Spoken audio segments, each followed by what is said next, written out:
നടിയെ ആക്രമിച്ച കേസിൽ വിചാരണ കോടതി ജഡ്ജിക്കെതിരായ സൈബർ ആക്രമണങ്ങളിലും വ്യക്തിഹത്യയിലും ഇടപെടൽ ആവശ്യപ്പെട്ട് നിവേദനം. കേരള ജുഡീഷ്യൽ ഓഫീസേഴ്സ് അസോസിയേഷനാണ് ഹൈക്കോടതിയെ സമീപിച്ചത്. ജഡ്ജിയെ പരസ്യമായി അപമാനിക്കുന്നത് നീതിന്യായ വ്യവസ്ഥയോടുള്ള വെല്ലുവിളിയെന്ന് നിവേദനത്തിൽ ചൂണ്ടിക്കാണിക്കുന്നുണ്ട്. വിപിൻ സി വിജയൻ കൊച്ചിയിൽ നിന്ന് വിശദാംശങ്ങളുമായി ചേരുന്നുണ്ട്. വിപിൻ, എന്താണ് ഈ നിവേദനത്തിൽ പറയുന്ന കാര്യങ്ങൾ?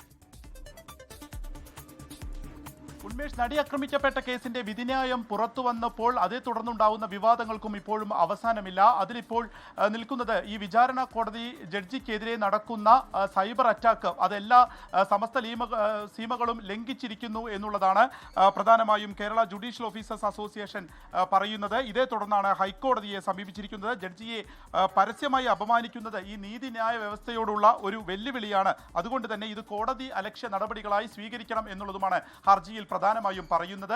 ഈ ഒരു വിധിക്ക് ശേഷം അത് ദിലീപിനെ അനുകൂലിച്ചുകൊണ്ടുള്ള ഒരു വിധിയാണ് എന്നുള്ളത് പലരും പുറത്തു പറയുകയും അത് സോഷ്യൽ മീഡിയയിലൂടെ ഒക്കെ തന്നെ ഒരു വ്യക്തിഹത്യയിലേക്ക് എത്തുകയും ചെയ്യുന്നു എന്നുള്ളതാണ്. ഒപ്പം തന്നെ ഇന്റർവ്യൂ പല രീതിയിലുള്ള സോഷ്യൽ മീഡിയയിലൊക്കെയുള്ള ഉപയോഗത്തിൽ അതൊക്കെ ഈ ജഡ്ജിക്കെതിരായിട്ടുള്ള പരാമർശങ്ങളാകുന്നു. അതുകൊണ്ട് തന്നെ കോടതി അലക്ഷ്യ നടപടിയായി സ്വീകരിക്കണം എന്നുള്ളത് ഈ ഇതിൽ പ്രധാനമായും പറയുകയാണ്.